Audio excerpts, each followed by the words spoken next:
It's not often that a human gets an Ultra Rise.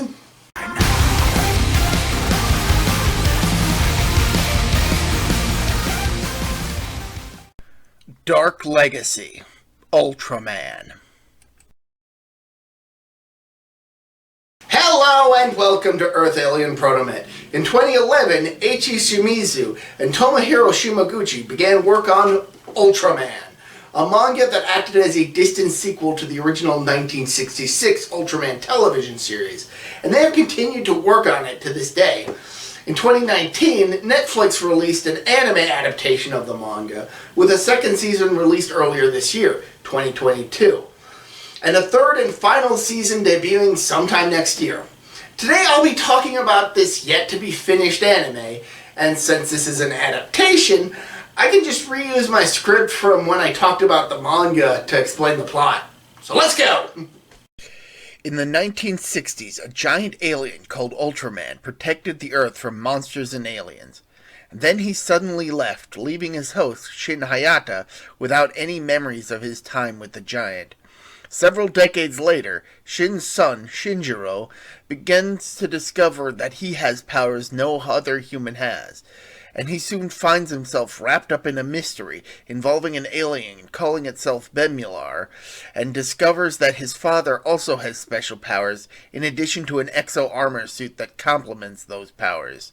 When his father is injured battling Bemular, Shinjiro chooses to don a second exo-armor suit to save his father and become a new Ultraman. Just like the manga, this anime is noticeably darker than the original series. But since it's in color, I mean that somewhat literally. That's not to say that the color palette is dark all the time, as there are plenty of colorful moments. Just that because it's not in black and white, it's more noticeable that a lot of the scenes take place at night. However, this CGI show utilizes motion capture techniques for a lot of the characters, which can look fine, especially during the action scenes, which are fast-paced and elaborate, but it does mean that the characters have awkward movements and poses sometimes. I'm not really a fan of the mocap, but maybe it's just me.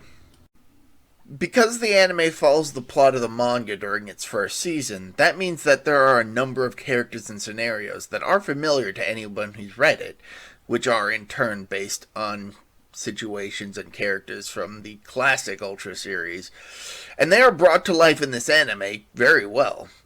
But there are a few noticeable changes, and while that's not inherently a bad thing, it does mean that some parts, such as the alien city and Jack's test on Shinjiro, are better in the manga, in my opinion.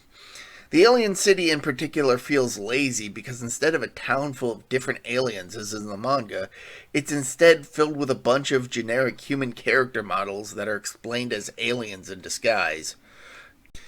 Also, the character of Red, a favorite of mine, is completely absent from the anime, instead replaced with an alien based on Black King who lacks any distinct personality beyond angry, and who gets killed off pretty quickly, which didn't happen to Red. The first season chooses to adapt the first three story arcs of the manga, the New Ultraman arc, the Adasic and Pigmon arcs, and the Ultraman Ace arc. As previously stated, there are changes to these, such as Pigmon never revealing his true form from the manga, and the absence of Shinjiro's dad in the Zoffy suit, and Red during the climax of the Ace arc.